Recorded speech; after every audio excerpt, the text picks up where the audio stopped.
Welcome to World of Marketing Podcast, a Foster Web Marketing production. Here's your host, Tom Foster. Hey everybody, it's Tom Foster in the World of Marketing. And as you can see, we're back in the podcast studio, here with my good friend, Jennifer Rose. Hi, Jennifer. Hello, Tom. It's so good to see you. It's good to see you. We also have my son, Thomas, here, the producer, behind the big screens. So excited to see Thomas, too. That's right. And we're going to, because you know Thomas. I do. I've known Thomas since he was a wee lad. That's right. And that's kind of funny. And that's what we're going to talk about, networking, because you and I know each other for many years. Yeah. As parents at Westminster School, and your boys went there. I did. And my daughter Samantha taught your boy. Yes. Will. Yes. And your wife taught at least one of my kids. Yeah. I think Will as well. Yep. Exactly. So my wife and daughter taught you, and you and Sam played basketball together. We do. And it's just funny, and that kind of like that was its own little world that was happening over there. And what was it? Maybe a year or two later, Amy? Fast forward. I'm sitting across, or you're sitting across. I can't even remember what it was. We're across the street at Patriots, this really nice bar and grill right across the street, and we saw each other. We're like, "You look familiar." How the hell are you, Tom Foster? Yeah, and here it is. And so Jennifer Rose runs the Chamber of Commerce here in Fairfax. I run the chamber here in the city of Fairfax, not to be confused with Fairfax County. Yeah, the Fairfax County, that's a big county. This is the city. That's right. City of the Fairfax. city. But this is, we're going to talk today, guys, about Chamber of Commerce and local marketing or community networking. Community, right. How to leverage it, how to make the world know more about you, who you are, what you do, and more importantly, why you do it. Yeah. So tell me a little bit. Well, first, once you just told me before we started this, you're from Bedford, Virginia. I am from beautiful Bedford, Virginia. Now, where is Bedford, Virginia? It is located between Roanoke and Lynchburg, right there on 460. Man, that is Smith Mountain Lake, West. National D-Day Memorial, Peaks of Otter, all great things that are in beautiful Bedford, country. It is. That is a different, that is like Virginia is all states are unique, but Virginia is cool because you got, this is Virginia is way different. Yes. Where we are than that Virginia. Northern Virginia is its own beast, no doubt. Yeah. No doubt. So everybody, let me turn this. And anybody that's never, if you've only been to Northern Virginia, that's not Virginia. No, it's not. You just need to go outside the Beltway just an hour and a half. Right. It's a completely different That's world. where all the lovers are. They say Virginia's for lovers. That's where the lovers are. They're not here. No, they're not. I mean, I live in Fauquier County, so I live a little further out in the more normal part of Virginia. But yeah, it's another world here in That's Virginia. kind of funny that you live in Fauquier County, but you're the Chamber of Commerce person for Fairfax. Yeah. True. We won't read into that much. Yeah. Honestly, whatever. When we moved here almost 13 years ago, we couldn't afford a house in Fairfax. Did you drive to Westminster? I did every day. God. 70-mile round trip. I sure did. Wow. But I worked in the city of Fairfax, Oh, so I that's was true. closer. Well, you're to still doing it. Yeah. How long does it take you to get here? Well, right now during COVID, it's 40 minutes, but normally it takes about an hour and 15, depending on the traffic calamities. Well, it takes me about 45 minutes to get here from Alexandria to Fairfax during, non-COVID. COVID, right. You're like a blink of an eye. It's one of the few upsides of COVID. Okay, let's get to business, though. Yes, sir. Because some people get very impatient about, getting to the point. All right, so tell me, Jennifer, what can the Chamber of Commerce do for a local business? Well, most people, when they think about a Chamber of Commerce, they think of those business after hours, the networking, passing business cards and sipping wine. So much fun.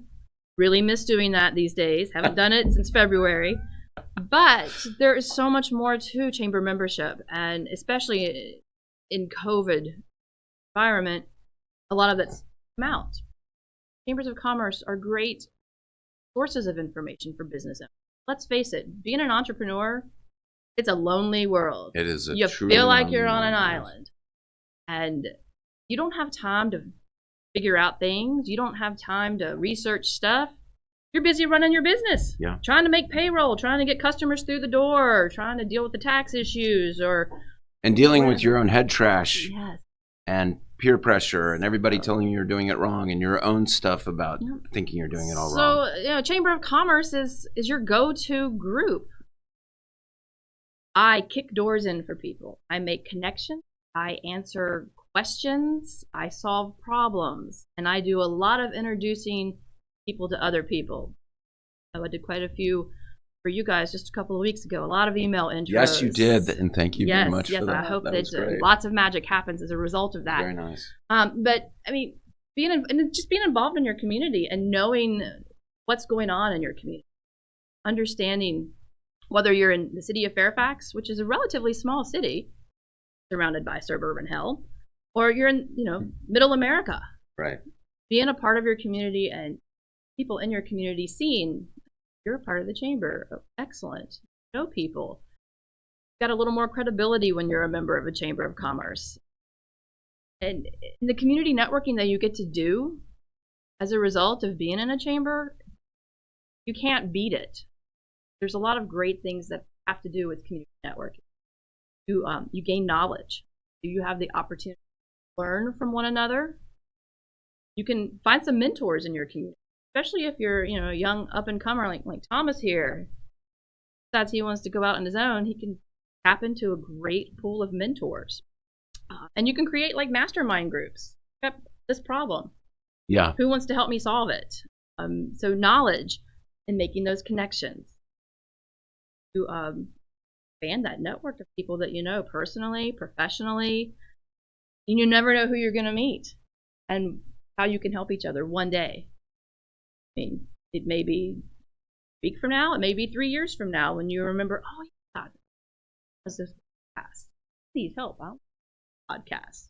Right. Let me reach out to him. You can meet influencers, have credible voices, and can say, that's who you need to talk to. I like to think that I'm an influencer in the community. I am, but I like to think that. You gain credibility with folks. And then you have this great support network. You just mentioned being inside your own head. Yeah. I talked about entrepreneurs living this they have a lot of island life, right? Yeah. Well, these people understand you. Your spouse may not understand why you can't go to bed until you solve this problem. But these people understand you, and they become a support network for you. They may have already been where you are and can give you advice or encouragement, let you know, shall pass. We survived the economic downturn of 2008. We're gonna survive 2020. And those shared experiences are really important. And you tap into that with fellow chamber members, and you're inspired by diversity of ideas. I had a woman who's a member of a different chamber contact me this morning, advice on how she could leverage her membership in a much larger chamber. COVID, it's hard to connect with people. I really want to try to meet some companies that I can offer my services to. What can I do? Well, your chamber should give you a listing Excel file of their membership. You can go through it, look and see. Want to connect with? Call them up. Don't offer them your services. Ask their advice. Ask them what problems COVID is causing this particular area that you want. Like, oh my God, thank you. I didn't even think of that. That's so simple. So one of the things that you're kind of saying here is the marketing rule. People buy from people they like. Relationships. It's not transactional. Exactly. They want to know you. Right. And so before the purchase of a product or service is made, the transaction is a relationship transaction. That's the beginning.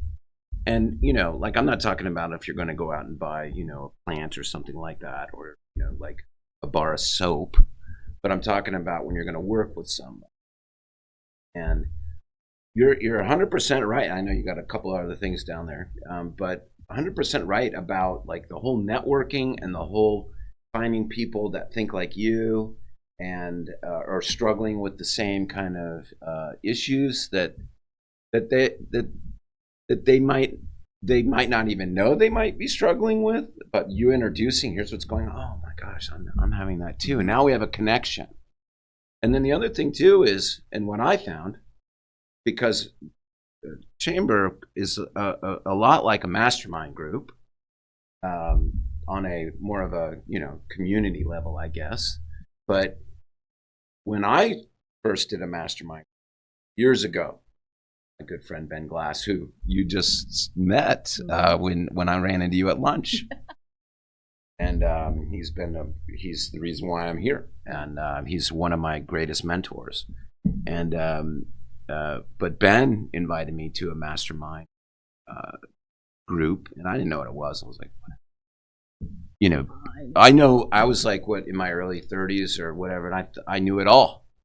And I was like, what are these guys going to teach me? Oh my God. I mean, like I learned so much. And what it is a big thing is like people have already walked through the minefield. So it's such a gift to go in there and say, here's my stuff. And no one's going to laugh at you. And no one's going to kick you out of there for being dumb. They want to hear it, because what also, as humans, what do we want to do? We want to help other people. So it's a great framework for that. Yeah, it's so funny. You were just talking about in your 30s and you know it all. That's the other benefit of community networking, is resources. So you know what you know what you don't know what you don't know. Right. Right? So Chamber of Commerce or any other networking group you might get involved with, I mean, it's impossible to do everything by yourself. You have to have this pool of resources that you can tap into. Surround yourself with experts. Mentioned earlier, I'm trying to launch a podcast with our chamber. You're an expert. I plan to learn from you. Well, what did we just say?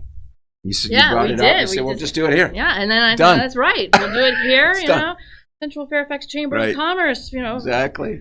Fridays with our Fairfax favorites, sponsored by Foster Web Marketing. There you go. But that's how it happens. And that's how it happens. And we're showing you guys the experiment right here. It's actually happening between Jennifer and I, because I'm in the chamber. Mm-hmm. I joined a couple years ago, and we just re-signed up again. Thank you very much. And but I was like, this time I was like, we got to get more that. Yeah. We can't be. Got to leverage that membership. Exactly. And so this is a big part of it. But yeah, I mean, like, how can I help get the word out? Yeah. And most of my members that are most pleased with their chamber experience are those who are working to leverage it. They ask me for help. They ask me for information. They reach out. They've got questions. They don't just sit and stew. I get emails. Hey, I need help with this. I'm opening this Friday and I don't have my certificate of occupancy. Help. They pay their dues for me to work for them. What does that mean? Certificate of occupancy? I don't know anything about that. Open stuff. A business, you got to have a certificate of occupancy. Oh, Buster handles all that stuff. So, but I mean, if you're going to be a part of really any organization, any networking group, whether it's a Chamber of Commerce, whether it's a BNI or anything, you gotta use it. You gotta use it. You gotta use it. Oh, I'm so glad you said that, because we're gonna go down a little rabbit hole, just a little one. Okay. About you got to use it, because I'm talking to you guys out there that sign up for so many different things, and they think that that's all you got to do. Yep. Is just sign up.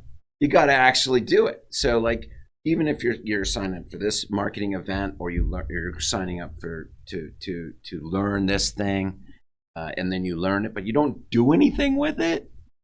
Wasted your time and money. It's the end is not you paying the money to whoever to do the thing. Like I said with you, like what we did at year or two last year. and we didn't do anything with it. No. We blew it, and it's because I can't remember why, but I don't think I think the reason why is I didn't have the resources to. But this time, because we have Gilda, Fantastique, Gilda. right? Gilda Lemoyne. Yes. My favorite Frenchman. The beautiful, sexy Frenchman. Yes, indeed. And of course, you know Gilda. I do. And once again, serendipity. But now I've got somebody that can make the most of it, and he already has. Mm-hmm. And so when you and I talked, I was like, yeah, we got to do this, but make it happen. Got to make sure that somebody's actually doing it, and that is a great point and a big takeaway. And people ask me, can I be a member of more than one chamber?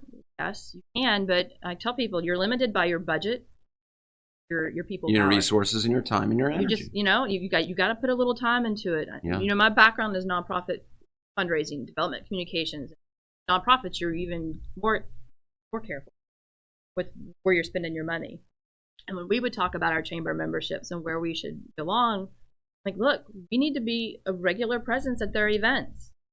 By regular, I mean, once a month. It doesn't have to be every event. But you can't show up in January and then show up in August and expect people to know who you are and remember you. So you have to remember, you gotta put a little skin in that game. You gotta prioritize. You can ask that chamber staff, what's the best use of my time? Where should I be? I mean, all chambers are different. They all have their own flavors and what they offer. Even their price points, their membership dues are all over the place. Here in Northern Virginia, some are $300 a year. Some of them are $2,000 a year. It just depends. So finding the best use of your time and energy. Should I be involved with this group, this networking group, this lead share, the young professionals group? Where should I spend my time and energy? Staff of the chamber should be able to advise you. All chambers are different. Yeah, they're all a little bit different. Sure. They all have their own little niche market that they serve. They do tend to be geographic, but you don't have to be in the city of Fairfax to be in this chamber. I've got members that are in Maryland. I've got members that are in because they want to do business here. They want to have a presence here, do business, grow their business. Let's talk about that for a minute because you said it, you brought it up, and I wanted to go back to it. You said you had a member, or no, it was a colleague, a peer, that was another executive director at a chamber, who was asking you, what do I do, right? Mm-hmm. How do I, and what I wanted to say is that you don't want to make the mistake of going in with, I got to sell, right? Exactly. You've got, and I loved what you said because you had the approach of like not what you need to do something for me or what can you do for me. It's like what can I do for you, and that is really the approach that everyone should take with all of their customers, no matter what. Is how can I serve you, or what can I do to make your life or whatever better? Not I got something to sell you, man. Oh, that's the worst. But that's what everybody does. It's the worst. You go into a networking thing and they're throwing their card at you. They start immediately selling. Like, right. You don't even know what I do. Right. I may not be in the market for what you're selling. You just wasted lots of time and pissed me off, quite frankly. Yeah. I don't think I'm going to be connecting anyone to you anytime soon. So that is some really important advice. Don't go in there. I mean, it's like trying to have sex on, the first time you meet somebody. It's just not gonna happen. Well, maybe. But it's not really a good practice. Well, one of my members, he does networking for a living. His name is Zil Limba, one of the hardest working men I know. He hustles. But he's an expert on networking, and one of the things he says all the time is, you're networking, you must always be interested and not interesting. And the first few times I'm like, but I want people to remember me. I want to be interested. Then it clicked. I was like, I need to listen. Interested in what they have to say. What do they do? Why do they do it? Ask them lots of questions. If you're speed networking, let them do all the talking. 100%. And because when we listen to people, then people will open up more. Mm-hmm. And they'll be like, wow, I really appreciate the fact that you listened to me. Light and bulbs now will go off. I'm going to listen to you. Yeah. And light bulbs will go off and you're like, oh my gosh, I need to connect. Yeah. Oh, I need to know this person. It happens all the time. somebody, bowls me over trying to sell me something that I'm not interested in, definitely a turn off. And when you're listening, make sure that you're really listening, like listening with all of your soul and not just listening enough to blurt out what you want to say. And that's harder to do in the Zoom environment these days. Sure. So when you're in the Zooms, you're doing the one-to-ones with people, make sure that you don't have your email popped up on the other screen. Yeah, let's talk about that. Turn your phone over. Focus on them. Yeah, you're not fooling anybody when your eyes are going all over the place. And, obviously you could see that you're doing other things. We were talking about this yesterday in the Zoom. You're supposed to look at the camera. But if I'm looking at the camera, I can't see the face of the person I'm talking to. And I need to read their body language. So I will usually tell somebody, great, watching your face. So if you're on, down here on my screen or up there, I'm looking at you, I swear. Right.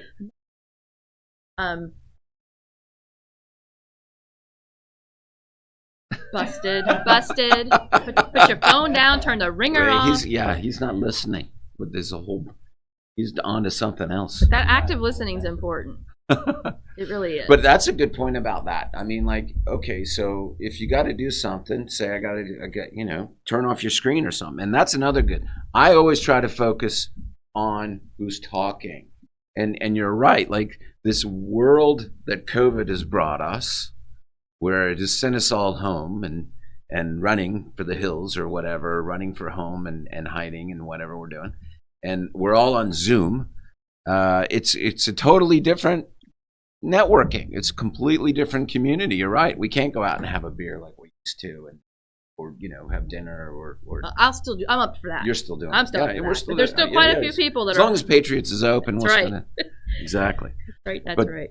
But right. Patriots Club and Grill. Yeah, we need to do that. Maddie and Bridget will be very appreciative. I know, they're the best. Anyway, okay, so let's talk about. Well, did you want to say anything more about why somebody? Checking my list and checking it twice. I mean, just there's always the possibility to connect with others and network. Yep. And it doesn't have to be in a sterile event or networking group. You could be at sidelines of the soccer field. Yes. Making conversation. Be at your hairdressers. I think. You can be anywhere because you truly never know who you're talking to or what's going to resonate with them or what resource they may have or who they might know. My worlds intersect all the time and I love it. I switch hats all the time between school, very active in the Rotary Club here in the city of Fairfax. But that, switched into chamber and they're often but you never stop. Never stop connecting with people. You'd be surprised at what you get. I mean, look at us here. Right. And who knows? I mean, this is just the beginning. It is. So, indeed. We'll probably have another podcast in a year. We'll tell you where this has gone. And we should. Let's do that, Thomas. We'll have another one and an update. An update. I love it. So, if someone wants to, and by the way, I just want to say, in terms of the marketing growth plan, for you clients out there that understand what I'm talking about with the marketing growth plan, right? But yeah, clients. Oh, I thought that it wasn't there. But and Jennifer doesn't know what I'm talking about. But that's all right. I can fake it. Yeah, it's basically our marketing plan that we share with everybody, and on that is community involvement, and pretty much this is your first go-to if you're not doing anything or getting involved in the community, is getting involved in your local chamber. So how does somebody do that? I'm a business guy. I'm in Tallahassee, Florida. Google Chamber of Commerce, Tallahassee, Florida. Okay. Simple as that, and see what pops up. Depending Any on where you are. tips or tricks about it? Well, yeah. It depends on where you are in the country, because in lots of parts of the world, there's only one Chamber of Commerce in the whole county, maybe two. Fairfax County is really unique. I mean, Northern Virginia is a beast. There's like 24 chambers of commerce in this area. So, Google, start there, call one chamber, ask questions. If there's more than one in your area, reach out to What kind of questions should they ask? How how big they are. Yeah, how many members? What types of members they have. Like even in this area, the Northern Virginia Regional Chamber used to be the Fairfax County Chamber of Commerce. About 5 years ago, they rebranded into this regional entity. And they've got like the big companies, the companies that have their names on the sides of the buildings, deep pockets, and the C-suite folks come to their events, and they do great things. They do a lot of great lobbying locally, state level, federal level. That's not the chamber for a mom and pop shop. That's not the chamber for Patriots across the street. Right, Probably not the chamber for you. Yeah. So, ask who's in your chamber. How big are you? What kind of events do you have? Do you charge for your events on top of the due? Chambers do, some don't. No, do you have lead shares? Do you? What kind of committees do you have? And for veterans or women or young professionals, if you're interested in those things. Check out their website. Look to see what kinds of businesses they have, what their online directory looks like. Most chambers, that online directory is part of your membership. Sure, it's user-friendly. Got lots of bells and whistles. Take a peek. Check under the hood. Ask other chamber members. In the directory, call one up and say, I see you're a member of the chamber.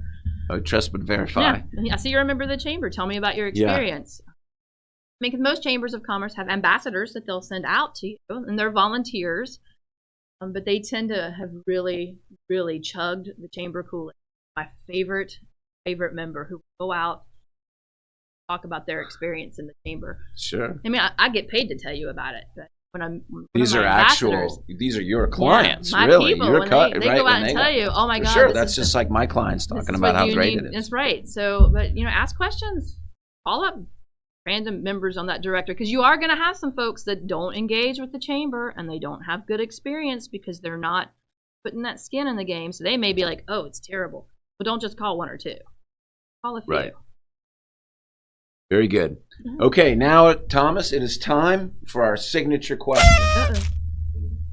The signature question, everybody. I'm ready. Okay. What is the greatest marketing campaign you've ever done? Oh.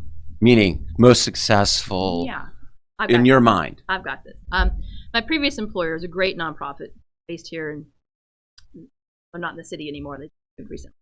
But for many years, they were known as Our Daily Bread.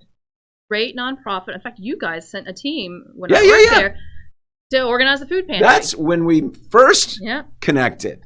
Outside the Westminster School Board. It is. That was before you were there. That's so funny. Our Daily Bread, great organization, not religious, even though they were founded by churches a gazillion years ago. They offered food assistance, but they also offered literacy programs and emergency financial assistance, seasonal things, a lot more than food. Well, people would call our office to order the book of Bible verses from Our Daily Bread. Not us. People would call us and try to order Irish soda bread, thinking we're a bakery. Not us. So after many years of asking our board, can we please change our name? Rebrand. They agreed. So in 2016, we went from Our Daily Bread to Bright Paths. And it was marvelously successful. Worried at first that some of our longtime supporters would be upset. Once we started explaining to them why we changed the name, some of them didn't even know that we were more than food. But that makes more sense. Right. I mean, that's more logical. We didn't get corporate donations for years because they thought we were a religious group just based on the name. Yeah. And it's like, no. Bank of America, our financial literacy program would sponsor it. No, you're religious. No, we're not. You're a religious food group. No, we're not. Wow. I mean, like, that was brave. Yeah, it was. But the company that we worked with, and I can't even remember who, not a chamber member. Well, I can't remember. Were phenomenal in working with us and understanding who we were and what we were trying to accomplish. And when they came to us with our 3 or 4 new name options and branding and logos, we all agreed on Bright Paths. How crazy is that? Serendipity. So I would say. Very good. Well, that is a good one. That's a good one. It was a good process a name to be a change, a brand name change is a big deal. You got to know who you are. Yeah. You got to know what message you want. You got to be brave and confident. And it was awesome. Well, good for you that you were able to convince the bosses to do that. Get the right board But it's good because you're right. I mean, like you identified, this is important, everybody. You identified a challenge, a problem, which is the fact that there was a lot of time being wasted answering the call and probably annoying people. Mm-hmm. And that was a few years ago before Google reviews took over the world. And so these days, you're doing everything you can not to annoy people because they're going to run as soon as they can, give you a bad review. Here's the crazy thing. Like people would actually make donations to us and reference the daily devotional and how much they loved it.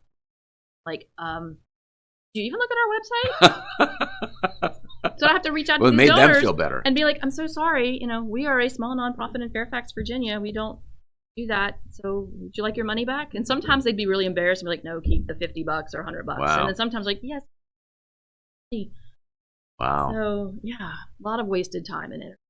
Our board understood. And that was important. You got to know what. When we worked with you, was it Bright Path? No, I think we were still Our Daily Bread then. Okay. All right. Well, okay. So now that's the best one. What's the worst marketing? Oh my gosh. I like to try things. Sure, good. Trial and error. There's probably so many.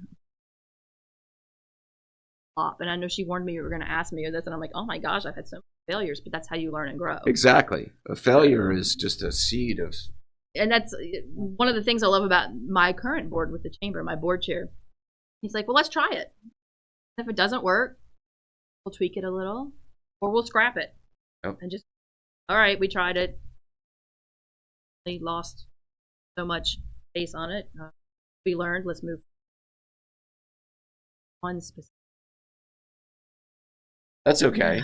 Point is that you learn. Yeah, so you've had a lot of marketing, and really it's like it's hard to find the worst one. And I would say the same thing. It would be hard for me to, even though this is my question, it would be hard for me to think of the very worst marketing that I've done, because I've done a lot of really stupid things that cost a lot of dumb money. With COVID this year, like our young professionals group, networking is so hard via Zoom, especially for the young professionals. They really want to connect. So we've done a lot of education things, but we've tried to do some virtual networking. Tried a couple of different events. One was going to be a virtual trivia night. I know you know how much I love trivia, being on an award-winning trivia team. We had 2 people register for it. So I canceled it. So then we tried again partnering with Igor Bond. I don't know if you know Bond from the escape room here in Fairfax. Largest escape room on the East Coast. Oh, okay, cool. Love Igor. He's great. That's a great name. Igor. He had to pivot to online stuff with COVID because you can't do the escape rooms on site. So we pulled out all the stops. Something that we could only have 30 people for this game. Day before the event, I've got 6. 6 is the minimum. And I'm like, okay, well, if 2 people don't show up, we're screwed. We did email, we did, even our own committee members, the leadership of the committee weren't registering for it. It's like, what am I doing wrong? We had it on Facebook, we had it on Instagram, we had it on LinkedIn, we had it everywhere. Fun, 2 hours, network, do something different. Blah. Why do you think it was? I have no idea. It's probably just the messaging. COVID fatigue, messaging. Lost in a noisy field of messages, because that's a great point too, is that it is very noisy and you've got to be able to get through that. I mean, people aren't reading emails. No. Open rates and the read rates on our emails have gone. COVID began, and the unsubscribes because people are like being inundated. So I mean, we've added a private members only Facebook group this year, try to help give people a platform to communicate directly with other chamber members. People are still sort of paying attention to that, but it's so easy to ignore emails now. Unless they're good. Unless they're really That's good. The point, is that you've got to be even better. It's not just I'm emailing, and the worst sin is like that you can make is like Chamber of Commerce newsletter number 20,002. Volume 4, right. Issue 3. I just got one from a friend of mine the other day that was like the company newsletter. So today's email blast that went out. December newsletter. Today's Come email on. blast that went out for next week's 2 very fun purely networking events that we're trying again. Oh, what fun. Pause emoji in there. Yeah. So well, I'm curious to We'll see see. how that one works. Well, it's always about their fear and their desire. Yeah. And you got to hit them, sadly. It's just how humans work. All right. Well, Jennifer, thank you very much. Thank you, Tom. So much fun. Yeah, always good catching up with the Foster and so, family. If somebody here is in Virginia or Fairfax or wants to do business in the city of Fairfax, how do they get in touch Well, they can find me on the internet, Central Fairfax Chamber of Commerce, cfcc.org is the site. Google us, we first ones there. Fairfax Chamber, we're usually the first ones there. And Thomas will put all the links in the description, and they'll be flying across the screen, I'm sure. It's a one-woman show. I get all the emails, so whether you send it to info@events, membership. And also, I get them all. If they're really just curious about how to talk to their own chamber, they can contact you. I can give advice. I can. And then, of course, if you're a chamber person in your own city or county, and you're struggling with membership or there's a lot of struggle events, these days, my friend. A lot of struggle. Talk to Jennifer. Yeah. Not so fun fact about chambers and all the COVID assistance. Chambers of Commerce haven't been eligible for pretty much everything. Oh, really? Really. We are a 501c6 organization. So no CARES Act. You get no help. Us. No, we're left out in the cold. No PPP. No PPP. No Virginia, Rebuild Virginia grants. That's all right. Look at you. You're still going. That's right. Still going strong. Can't stop you. Can't stop us. That's fantastic. All right. Well, Jennifer Rose, thank you so much for your time. Thank you for your time. Great to see you again.